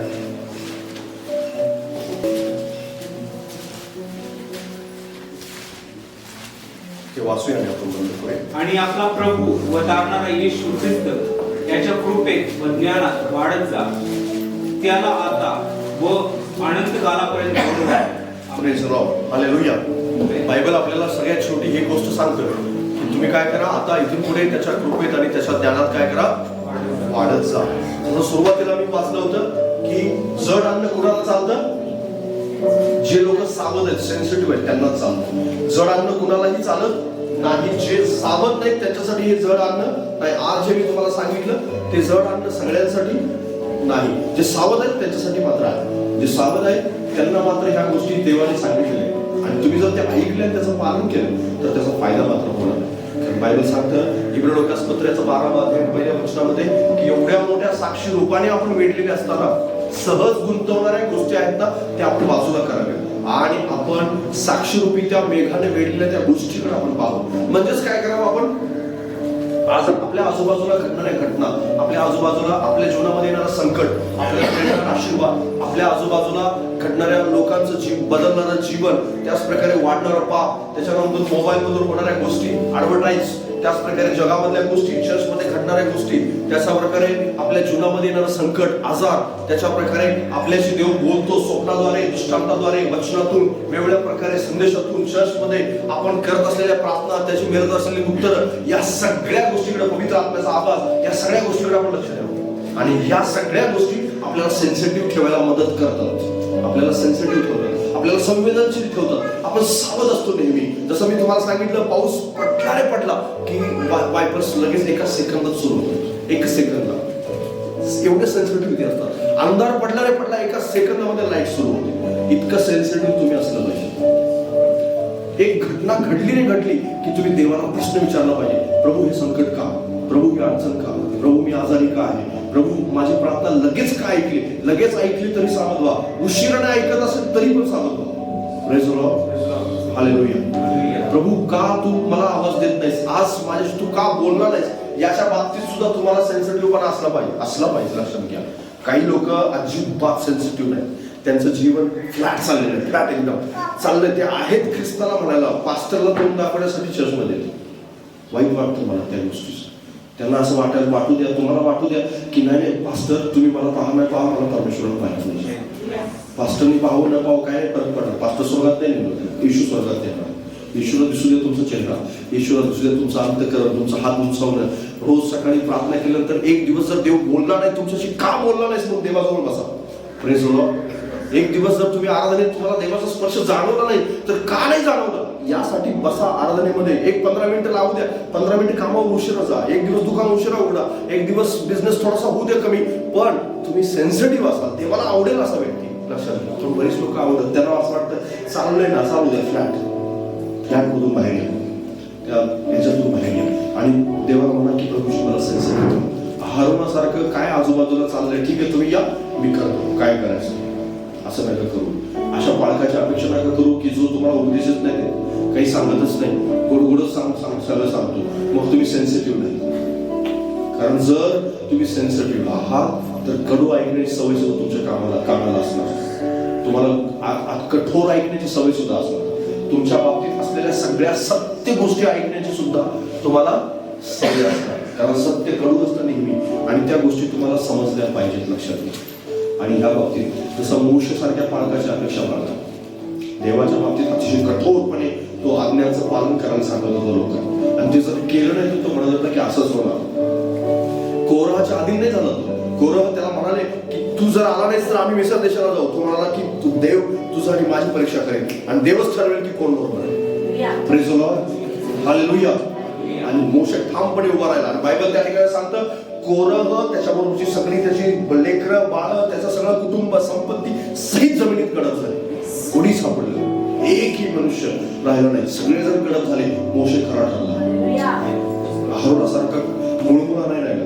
मला म्हणा ठीक आहे असं म्हणाला नाही मी करतो तसं नाही, तो म्हणाला नाही मी सेन्सिटिव्ह आहे परमेश्वराच्या बाबतीत. आणि कोरहाला त्याची शिक्षा मिळाली. तुम्हाला माहिती आहे जर जो व्यक्ती सेन्सिटिव्ह असतो ना त्याच्या बाजूला देव पण उभा मजबूत. दावीद सेन्सिटिव्ह होता. तुम्हाला माहिती आहे दावीदाच्या दोन वेळेस शोध सापडले. 2 वेळेस जीवन तो मारू शकला असता आणि दावीदाला मारायला एक क्षण सुद्धा लागला. पण दोन्ही वेळेस दावीद काय म्हणाला माहिती आहे, आपल्या सेवकांना आवडलं तुम्हाला देवाच्या अभिषेकाला हात लावायचा, हात नाही लावला, मारलं नाही तर शौक मेला का? हो मेला, स्वतःच्या मारणाने मेला. पण दावीदाच्या मारणाने हा सेन्सिटिव्हपणा आहे. हा सेन्सिटिव्हपणाचा भाग आहे. हा तुमच्या हातात शत्रू पडला म्हणून तुम्ही त्याला मारून टाकावं अशी देवाची इच्छा नाहीये. तुम्ही त्याच्यावर दया करा. बायबल सांगतं स्पष्टपणे शत्रू पडला तर काय कर, त्याला खाऊ पिऊ घाल आणि त्याच्या वाटेला लाव असं सांगितलेलं बायबलमध्ये. Praise the Lord. हालेलुया. शत्रूचं गाढव जरी तुला दिसला पडलेला तर त्या गाढवाला बाहेर काढ असं सांगितलेलं बायबल. हा सेन्सिटिव्हपणाचा भाग आहे. तुमच्यामध्ये तो आहे का? प्रार्थनेच्या बाबतीत, बायबलच्या बाबतीत, चर्चमध्ये येऊन लोक इकडे तिकडे बघत राहतात. काय बघतात? परमेश्वराकडे लक्ष द्या. पवित्र आत्मा आहे इथे पवित्र आत्मा आहे. त्या पवित्र आत्म्याला थोडासा तरी त्याला थोडंसं तरी वाटू द्या की याचं लक्ष आहे माझ्याकडे. उगीच फिरायला म्हणून आलं इकडे तिकडे बघण्यासाठी नाही. इकडे तिकडे बघ, परमेश्वराकडे लक्ष द्या. तरच तुम्हाला इथं आत्मा नाही असं म्हणू नका बरं. काही लोक मला येऊन सांगतात की इथं आत्म्याचा स्पर्श होतो. अरे आत्म्याचा स्पर्श तुला होईल ज्यावेळेस तू स्वतः त्याच्याकडे लक्ष लावतो. आत्मा तर सगळीकडे आहे, घरी पण आहे, इथं पण आहे, सगळीकडे रस्त्यावर पण आहे. परंतु तुम्हाला कधी होणार, कधी मिळणार? ज्यावेळेस तुम्ही लक्ष लावा. इकडे तिकडे नका, डोळे बंद करा. जर तुम्हाला वाटले डोळे उघडे ठेवायचे तर आपलं लक्ष प्रभूकडे लावा. कारण ज्यावेळेस तुम्ही सेन्सिटिव्ह व्हाल त्यावेळेस खऱ्या अर्थाने त्याची उपस्थिती अनुभवा, त्याचं सामर्थ्य अनुभवा. पवित्र आत्मा खरा काय चीज आहे हे तुम्हाला सेन्सिटिव्ह झाल्यानंतरच समजेल. कारण सगळ्यात जास्त आत्ताच्या जगामध्ये जर सेन्सिटिव्ह काय असेल तर पवित्र आत्मा. सगळ्यात जास्त एका सेकंदापेक्षा पण मिली सेकंद मध्ये रिॲक्ट होणार जर काय असेल तर पवित्र आत्मा. मिली सेकंद रेन वायपर जे आहेत ना, रेन सेन्सर वायपर किंवा जे लाईट जे आहेत त्या सेन्सरच्या त्याच्यापेक्षा पण कमी सेकंदामध्ये रिॲक्ट कोण होतं तर पवित्र आत्मा रिॲक्ट.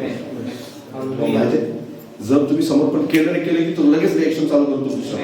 लगेच मी तुम्हाला हे सांगत आहे तर माझ्या शरीरामध्ये ते चालू तुम्हाला फक्त चालू होणार लगेच त्या गोष्टीचा अनुभव होतात. कारण पवित्र आत्मा शांत नाही बसत, कंटिन्यूपणे काम करत असतो.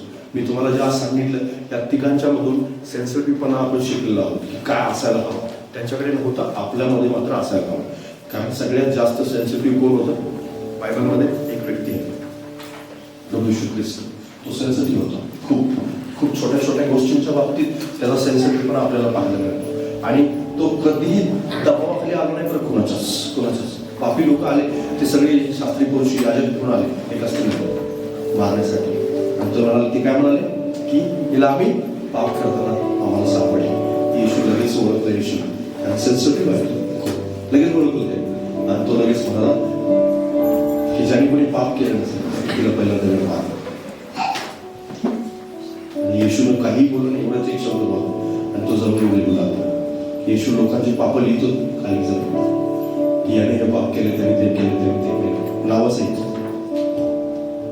कारण काय लिहित होता लिहिलं नाही, पण येशू पापच लिहित होता. कुणाचं? उभा राहणाऱ्यांचं, दगड हातात असणाऱ्यांचं. आणि सगळ्यांनी पाहिलं एकमेकांचं, अरे बाबा हे माझं आहे, हे माझं आहे, हे माझं आहे. सगळ्यांनी दगड टाकून निघून गेले.